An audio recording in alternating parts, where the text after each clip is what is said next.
देवभूमि में आप सभी का स्वागत। देहरादून से खबर। शहीद राजेंद्र सिंह नेगी के को सीएम त्रिवेंद्र सिंह रावत ने श्रद्धांजलि दी है। आपको बता दें, सीएम त्रिवेंद्र सिंह रावत ने शहीद के परिजनों के प्रति अपनी संवेदनाएं व्यक्त की। अंतिम संस्कार के लिए हरिद्वार ले जाया गया पार्थिव शरीर 8 जनवरी को नेगी गुलमर्ग में एलओसी पर एवलॉन्च में लापता हो गए थे। 15 अगस्त को लापता सूबेदार राजेंद्र का बरामद हुआ पार्थिव शरीर, और अब नेगी का जो पार्थिव शरीर है उसका अंतिम संस्कार होगा। ये तस्वीर आप देखिए, जब अपनी संवेदनाएं व्यक्त करने के लिए और श्रद्धांजलि देने के लिए पहुंचे थे नेगी को। शहीद नेगी जो कि एक एवलॉन्च में लापता हो गए थे जनवरी के महीने में, और उसके बाद से लगातार उनकी तलाश चल रही थी। उनका परिवार भी लगातार सरकार से कह रहा था कि वो नेगी के बारे में जानकारी जुटाएं। फिलहाल 15 अगस्त को उनका पार्थिव शरीर बरामद किया गया था।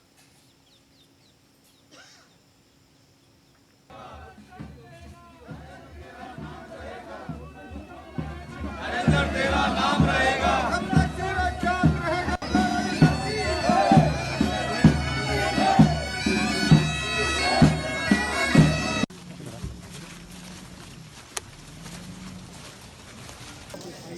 गंगाधरो ओम हरि ओम। नारायण सिंह देश के लिए शहीद हुए हैं और 8 महीना लगभग उनके परिवार को प्रतीक्षा करनी पड़ी उनके पार्थिव शरीर। कितना प्रताड़ना भरा रहा होगा इस परिवार के लिए। मैंने उनकी धर्मपत्नी को तब भी देखा था, मैं अस्पताल में उनको मिलने गया था, उनके पिताजी से मैं मिला था। बहुत लंबा धैर्य उनको धारण करना पड़ा, लेकिन हमारे उनके जो साथी सैनिक हैं वो उनकी देह को ढूंढ कर लाए हैं, जो 8 महीना तक लगभग बर्फ में दबी रही। हमारे उनके प्रति, उनके परिवार के प्रति पूर्ण सहानुभूति है, शहीद को श्रद्धांजलि है। उनकी जो पत्नी है, 2 बेटियां और 1 बेटा है, जो अभी नाबालिग हैं, अभी बहुत छोटे हैं। तो राज्य सरकार की ओर से जो अनुमन्य आर्थिक सहायता है वो तो दी ही जाएगी। तो वहीं दिल्ली के सीएम ने दिए उत्तराखंड में चुनाव लड़ने के संकेत। एक फोन इंटरव्यू के अंदर अरविंद केजरीवाल ने किया रणनीति का खुलासा। आम आदमी पार्टी सभी सीटों पर चुनाव लड़ेगी। अरविंद केजरीवाल ने कहा, जल्द ही उत्तराखंड में प्रत्याशियों का भी चयन होगा। 2022 में उत्तराखंड विधानसभा के चुनाव होंगे और आम आदमी पार्टी सभी सीटों पर चुनाव लड़ेगी। ये अरविंद केजरीवाल की तरफ से एक टेलीफोनिक इंटरव्यू के दौरान कहा गया है। जल्द ही उत्तराखंड में प्रत्याशियों का भी चयन कर दिया जाएगा और तेजी से सक्रियता यहां पर आम आदमी पार्टी को उत्तराखंड में अब दिखना शुरू हो जाएगी। यानी कि 2022 में कांग्रेस, बीजेपी और आम आदमी पार्टी तीनों मिलकर यहां पर चुनाव के रणनीतियों को साध रहे होंगे, अपने अपने समीकरणों को साध रहे होंगे। कांग्रेस, बीजेपी और आम आदमी पार्टी एक ऐसे समीकरणों को बनाएंगे जहां पर पूरा चुनाव इन तीनों पार्टी के इर्द गिर्द घूमेगा। फहीम तना रेजिडेंट एडिटर हमारे साथ जुड़ गए हैं। फहीम, कांग्रेस और बीजेपी के बीच टक्कर होती थी देहरादून के अंदर, या फिर हम बात करें उत्तराखंड के अंदर, लेकिन अब कुल मिलाकर आम आदमी पार्टी का भी इंक्लूजन होगा और 2022 के चुनाव में 3 पार्टियां, कांग्रेस, बीजेपी और आम आदमी पार्टी होंगे। तो आम आदमी पार्टी का क्या कद इतना होगा कि कांग्रेस और बीजेपी के साथ वो टक्कर ले पाए? देखिए, उत्तराखंड का अभी तक का अगर रुझान देखते हैं हम, तो कांग्रेस और बीजेपी के हाथ में सत्ता रही है पूरे 20 साल में, और एक क्षेत्रीय दल होता उत्तराखंड क्रांति दल, लेकिन वो धीरे धीरे अपना अस्तित्व खो चुका है। जिस तरह उत्तराखंड क्रांति दल ने राज्य आंदोलन में महती भूमिका निभाई, तो इसलिए एक तीसरे दल की बात लगातार यहाँ होती रही है बुद्धिजीवियों में, राजनीतिक हलकों में। और केजरीवाल की घोषणा से ये जो तीसरे इसकी तरफ लोगों का नजर गई है, और इससे बड़ी सनसनी की पैदा हुई है केजरीवाल की इस घोषणा से कि वो 2022 में चुनाव लड़ने जा रहे हैं और बहुत जल्दी 70 के 70 सीटों पर अपने उम्मीदवार खड़ा करेंगे। और इसमें एक और जो बहुत महत्वपूर्ण पहलू है जो पूरी इस कांग्रेस और बीजेपी की राजनीति में सनसनी पैदा करता है, तुषार, वो ये है कि एक तो आम आदमी पार्टी का उत्तराखंड में अभी तक संगठन मजबूत न होने के बावजूद केजरीवाल ने बात कही और साथ साथ ये कहा कि संगठन चुनाव नहीं लड़ेगा, जनता उत्तराखंड की जनता खुद आम आदमी पार्टी का चुनाव लड़ेगी, ये बात तो बहुत महत्वपूर्ण है। और दूसरी उन्होंने एक बात और कही, इस मीडिया रिपोर्ट के हिसाब से जो खुलासा किया है कि उत्तराखंड में प्रवासी लौटे हैं दिल्ली से, उन्होंने दिल्ली का मॉडल देखा है और आम आदमी पार्टी ने एक अपना सर्वे कराया है जिसमें 62% उन प्रवासियों ने दिल्ली के मॉडल को पसंद किया, उत्तराखंड में उसकी जरूरत महसूस की है। तो ये दोनों चीजें बड़ी सनसनी पैदा करने वाली हैं कांग्रेस और बीजेपी की राजनीति में, जिससे कहीं ना कहीं इनको तीसरे विकल्प के रूप में आम आदमी पार्टी खड़ी हुई दिखाई देगी दोनों दलों को। और उत्तराखंड की राजनीति तीसरे ध्रुव की तरफ, तीसरे तरफ मोड़ने की एक कोशिश है दिल्ली का मॉडल को लेकर के। स्वास्थ्य ठीक है भाई, मैं लौट रहा हूं आपके पास। आम आदमी पार्टी से हमारे साथ जुड़ गए हैं एसएस खलेर साहब, देहरादून के अध्यक्ष हैं, आम आदमी पार्टी की जिम्मेदारी देहरादून में संभाल रहे हैं। खलेर साहब, बहुत बहुत स्वागत आपका। थैंक यू साहब, थैंक यू जी। आम आदमी पार्टी पूरे उत्तराखंड में चुनाव लड़ेगी विधानसभा का। कांग्रेस बीजेपी के बीच में तीसरे विपक्ष की कहीं ना कहीं, या तीसरे एक ऐसे पक्ष की भूमिका हमेशा याद की जाती रही जहां पर कोई एक तीसरी पार्टी हो जो टक्कर ले पाए। आम आदमी पार्टी क्या उस कद को मेंटेन कर पाएगी? सब निश्चित तौर पे कर पाएगी, क्योंकि जहां हम जो भी चीजें लेके रह रहे हैं जनता के फेवर में ले रहे हैं। जब ईमानदारी से आप राजनीति करने के लिए उतरते हो, जनता के फेवर में कुछ चीजों को संज्ञान में लेके उसको आवाज बनते हो, तो बिल्कुल तीसरा पक्ष जनता हमें बनाने के लिए तैयार है। किन मुद्दों को छुएगी आम आदमी पार्टी उत्तराखंड में? हमारा शिक्षा, स्वास्थ्य, टूरिज्म, इन चीजों को लेके विशेष किन्हीं बातों पे ध्यान दिया जाएगा। बेरोजगारी। खलेर साहब, दूसरी तरफ अगर देखें, क्योंकि बीजेपी और कांग्रेस के बीच में यहां टक्कर रहती है, एक बार मुख्यमंत्री उनका तो एक बार उनका, क्या आपको लगता है कि इस टक्कर के बीच में आम आदमी पार्टी मुख्यमंत्री बनाने तक पहुंचेगी? नहीं सर, देखिए हमारी पूरी कोशिश रहेगी, बाकी जो जनता फैसला करेगी 2022 में जो जनता चाहेगी वो होगा, क्योंकि इस चीज के लिए जनता बिल्कुल इस टाइम अपने आप को बार बार ठगा महसूस कर रही है। इस ऐलान से पहले खलेर साहब, कहीं ना कहीं आम आदमी पार्टी ने उत्तराखंड में कोई ना कोई इंटरनल सर्वे तो किया होगा या फिर लोगों की राय जानी होगी। अभी तक का रुझान क्या है? आम आदमी पार्टी की एक्सेप्टेंस है उत्तराखंड में? नहीं, कुछ सर्वे हुए हैं पहले, लगभग 62% लोगों ने, 65% के बीच में लोगों ने, जनता ने ये चाहा है कि आम आदमी पार्टी आए और जहां की जनता की सेवा करे, और आम आदमी पार्टी जनता की सेवा करने के लिए तैयार है। और जिस तरीके से आप कह रहे हैं कांग्रेस से लोग विश्वास अपना खो चुके हैं। जनता ये समझने लगी भी जो भाजपा के विरोध में वोट देती थी कांग्रेस को, और वो समझने लगे कि हम वोट कांग्रेस को दे रहे हैं, लेकिन कांग्रेस का विधायक जाके फिर बीजेपी के पाले में खड़ा हो जा रहा है। खलेर साहब, आप हमारे साथ बने रहिए, क्योंकि जिस पार्टी से आपको सबसे ज्यादा टक्कर लेनी होगी वो बीजेपी होगी, क्योंकि मौजूदा सरकार में है। वंशीधर भगत हमारे साथ प्रदेश अध्यक्ष जुड़ गए हैं। वंशीधर साहब, बहुत बहुत स्वागत आपका न्यूज़ वन इंडिया में।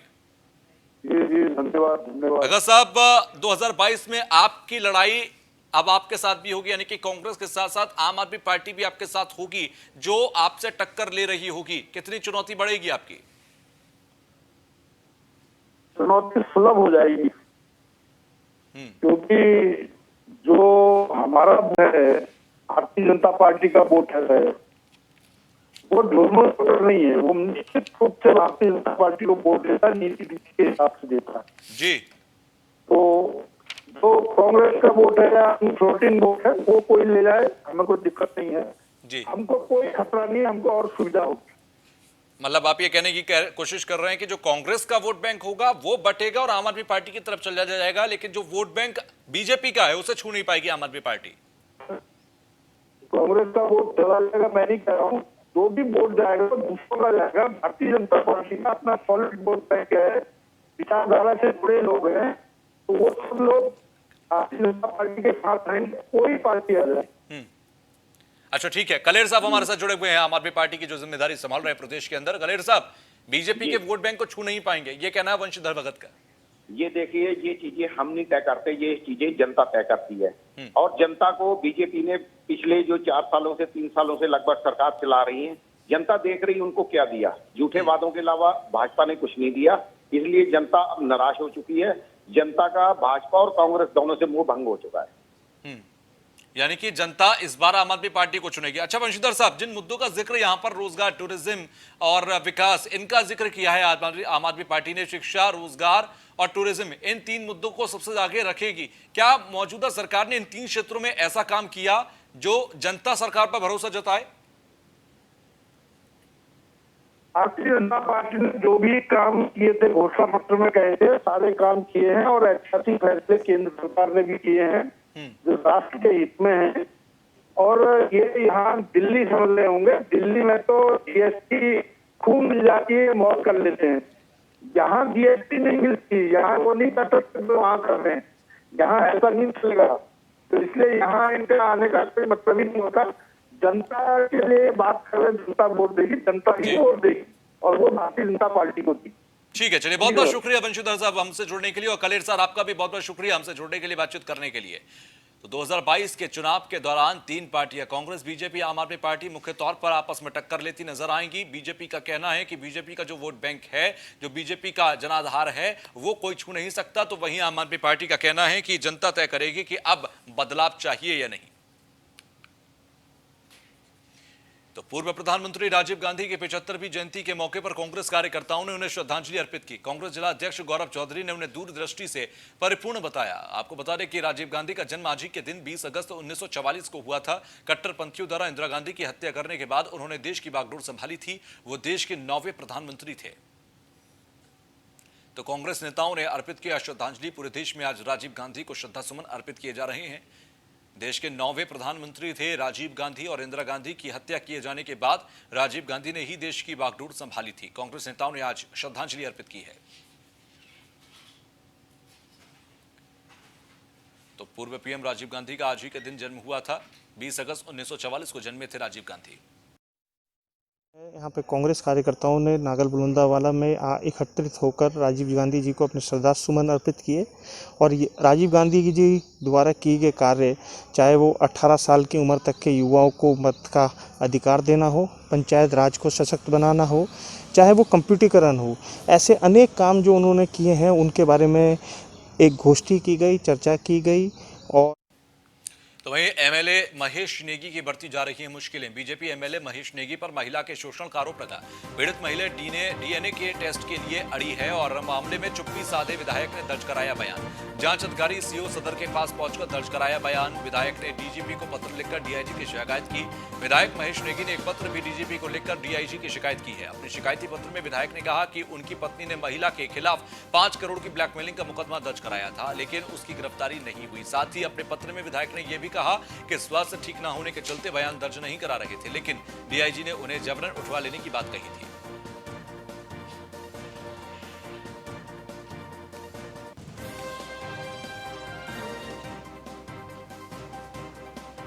पीड़ित महिला डीएनए टेस्ट के लिए अड़ी हुई है और आपको बता दें मामले में विधायक ने चुप्पी साधी हुई है। काफी गंभीर आरोप इस विधायक के ऊपर लगे हैं। जांच अधिकारी सीओ सदर के पास पहुंचकर अपना बयान दर्ज कराया है इस महिला ने। फिलहाल विधायक ने डीजीपी को पत्र लिखकर डीआईजी की शिकायत भी की है।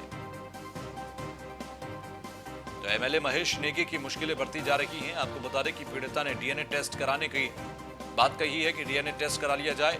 बीजेपी में एमएलए महेश नेगी की मुश्किलें बढ़ गई हैं। मामले में चुप्पी साधे विधायक ने दर्ज कराया है मामला। जांच अधिकारी सीओ सदर के पास पहुंचकर बयान दर्ज कराया। तो विधायक ने डीजीपी को पत्र लिखकर डीआईजी की शिकायत की है।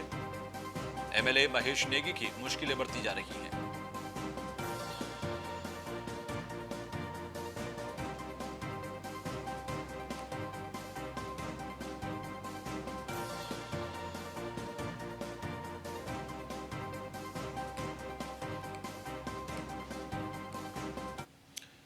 तो मसूरी देहरादून मार्ग पर भूस्खलन हुआ और वाहनों की लंबी कतारें लग गई हैं। बारिश के चलते भूस्खलन हुआ है। करीब 2 घंटे तक आवागमन बाधित रहा। सड़क पर आए मलबे से मार्ग बाधित हो गया, जिससे सड़क के दोनों ओर वाहनों की लंबी कतारें लग गई। वो लोगों को वहां पर भारी परेशानी का सामना करना पड़ा। लोक निर्माण विभाग के द्वारा जेसीबी के माध्यम से सड़क पर आए मलबे को हटाकर यातायात को सुचारू किया गया, लेकिन लगातार आ रहे मलबे की वजह से विभाग को भी काफी दिक्कतों का सामना करना पड़ा। मसूरी देहरादून मार्ग कोलू खेत पानी वाले बैंड के पास भारी भूस्खलन होने की वजह से करीब 2 घंटे तक मार्ग बाधित रहा। इस वजह से लोगों को भारी परेशानी का सामना भी करना पड़ा।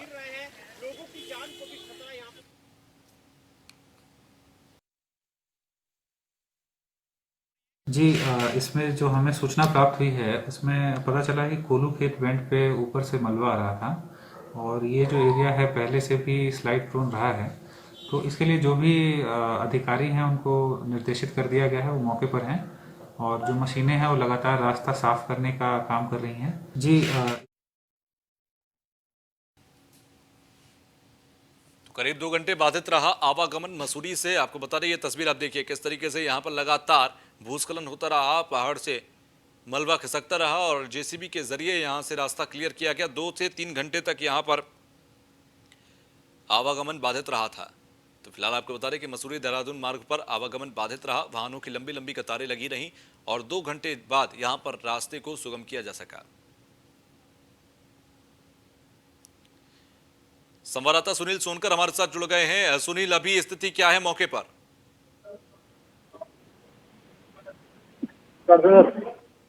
सुनील, मेरी आवाज पहुंच रही है अब तक? हाँ जी जी सुनील, अभी हालात क्या है मौके पर, स्थिति क्या है? जी देखिए, अगर मसूरी की बात करी जाए तो यहाँ पर लगातार बारिश हो रही है, जिससे जनजीवन पूरी तरीके से अस्त व्यस्त है। मसूरी देहरादून मार्ग पर कई जगह कल भारी भूस्खलन हुआ था और उसी को लेकर यहाँ पर एसडीएम मसूरी मनीष कुमार द्वारा बैठक बुलाई गई है, क्योंकि चिंता का विषय यह है कि मसूरी देहरादून मार्ग पर कई ऐसे जोन निकल कर आ गए हैं, स्लाइड जोन, जहाँ से अचानक पूरा भूस्खलन हो रहा है और उससे कई बड़ी घटनाएं भी हो सकती है। और इसी को देखते हुए यहाँ पर बैठक आयोजित की गई है, जिसमें पूरी कार्य योजना बनाई जा रही है। फिलहाल अगर मौसम की बात करी जाए तो 24 घंटे का अलर्ट यहाँ पर मौसम विभाग द्वारा दिया गया है। उसी को लेकर जिला प्रशासन द्वारा भी अलर्ट जारी कर दिया गया है, जिसके लेकर यहाँ पर संबंधित विभाग, जो कंसर्न विभाग है आपदा से, वो पूरी तरीके से अलर्ट है। ठीक है, चलिए, बहुत बहुत शुक्रिया हमसे जुड़ने के लिए। तो वहीं मदद करने के बहाने एटीएम कार्ड बदलकर खाते से रुपए निकलवाने वाले 2 शातिर अपराधियों को ऋषिकेश पुलिस ने गिरफ्तार किया। कब्जे से 1 बाइक, 3 एटीएम कार्ड और 3500 रुपए नगद बरामद किए गए। केस दर्ज कर आरोपियों से पुलिस पूछताछ में जुट गई है। जल्द ही आरोपियों को पूछताछ के बाद न्यायालय में पेश किया जाएगा। आरोपियों की पहचान शाहिद और एहसान निवासी नजीबाबाद उत्तर प्रदेश के तौर पर हुई। दूसरी वारदात को अंजाम देने के लिए ऋषिकेश पहुंचने पर पुलिस ने अपराधियों को गिरफ्तार करने में सफलता हासिल की है। तो पुलिस आरोपियों से पूछताछ कर रही है। पूछताछ के बाद कोर्ट में किया जाएगा पेश और फर्जी तौर पर एटीएम से पैसे निकालने वाले गिरोह के 2 सदस्य यहां पर गिरफ्तार किए गए हैं।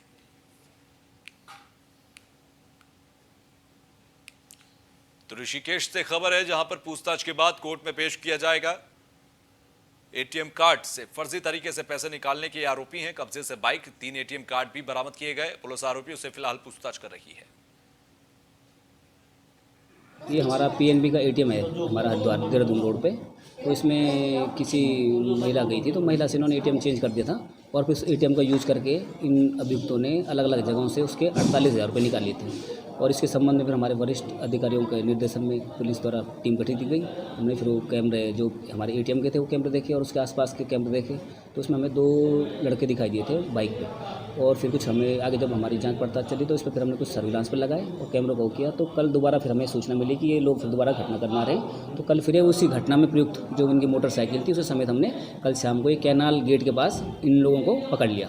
इनसे फिर हमारी जो रकम थी उसकी वो रकम बरामद हुई है और उनके बारे में और आगे जानकारी की जा रही कहाँ इन्होंने घटनाएं की होंगी। हाँ, वो जैसे मैंने बताया आपको कि वाहन इसमें बरामद हुआ है, जो घटना में उन्होंने प्रयोग किया था वो वाहन। तो वहीं नशे के खिलाफ ऋषिकेश पुलिस ने कार्रवाई की है और कुछ लोगों को यहां पर गिरफ्तार किया गया है। आपको बता दें कि पुलिस ने तस्कर को गिरफ्तार किया है। लाखों की कीमत की अफीम भी बरामद की गई है। उच्च अधिकारियों के आदेश पर चेकिंग अभियान चलाया जा रहा है। पुलिस की ओर से गठित स्पेशल टास्क फोर्स की ओर से सूचना प्राप्त होते ही टीएचडीसी गेट के समीप एक युवक को 2 किलो 200 ग्राम अफीम के साथ धर दबोचा गया, जिसकी अनुमानित कीमत लगभग 2,22,000 रुपए आकी जा रही है। पुलिस की ओर से पूछताछ में तस्कर ने बताया कि ऋषिकेश मुनि की रेती क्षेत्र में साधु बाबा और विदेशी जैसे ग्राहकों को बेचने के लिए लाया जाता है। हमारे द्वारा पुलिस द्वारा अधिक उच्च अधिकारियों के निर्देश पर यह अभियान चलाया जाता है नशे के विरुद्ध। तो इसी परिप्रेक्ष्य में कल एसटीएफ व ऋषिकेश कोतवाली पुलिस द्वारा शराब के इसमें सूचना पे एक अभियान चलाया गया था, जिसमें कि हमारे श्रीमान क्षेत्र अधिकारी महोदय की उपस्थिति में हमने एक रोहित पवार है, उत्तरकाशी का है वो, उसके कब्जे से ये हमारा टीएचडीसी पड़ता है बाईपास रोड पे, इसके समीप रात्रि में अभियान चलाकर उससे 2 किलो 22 ग्राम अफीम के साथ उसको पकड़ा है। आगे क्या कार्रवाई में उसका अभियोग पंजीकृत कर दिया गया है और इसके सोर्स का पता कराया जा रहा है कहाँ से ये इस चीज़ को। तो वही मसूरी के पास ऐतिहासिक केम्प्टी फॉल में मसूरी में आने वाले पर्यटकों को केम्प्टी आने जाने की अनुमति न दिए जाने पर केम्प्टी के व्यापारियों की ओर से एसडीएम धनोल्टी रविंद्र जवाटा से बातचीत की गई और मसूरी आने वाले पर्यटकों को नो कोविड-19 का प्रमाण पत्र दिखाने के बाद ही कैंपटी आने जाने दिए जाने की मांग की गई है। व्यापार संघ के अध्यक्ष सुंदर सिंह रावत ने बताया कि कोरोना काल में ऐतिहासिक पर्यटन स्थल कैंपटी फॉल का व्यवसाय पूरी तरह ठप हो चुका है, जिस वजह से लोगों को लाखों रुपए का नुकसान हुआ। धनोल्टी एसडीएम रविंद्र जवाटा ने बताया कि कैंपटी फॉल में मसूरी से पर्यटकों को आने नहीं दिया जा रहा, जिसको लेकर कैंपटी के व्यवसायियों ने इसे लेकर नाराजगी व्यक्त की है।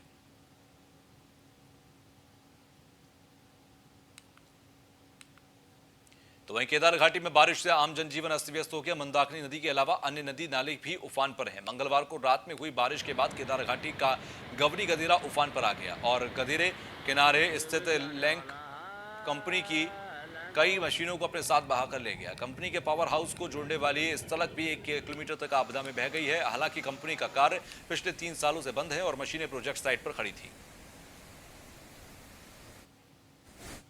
18 मध्य रात्रि काफ़ी तेज़ बारिश और बादल फटने से फाटा बिंग जलविद्युत परियोजना में काफ़ी क्षति हुआ है। क्षति का आकलन कराया जा रहा है। ऑलमोस्ट कंस्ट्रक्शन मटेरियल और कंस्ट्रक्शन इक्विपमेंट का काफ़ी नुकसान हुआ। साथ में पावर हाउस एरिया का रोड, साथ में कॉपर डैम और अपने प्रोजेक्ट साइट में लगी मशीनें, वो काफ़ी नुकसान पहुंचा है। क्षति का आकलन अभी कराया जा रहा है। जल्दी से जल्दी क्षति का आकलन करा के कॉस्टिंग किया जाएगा कि कितने का नुकसान हुआ है।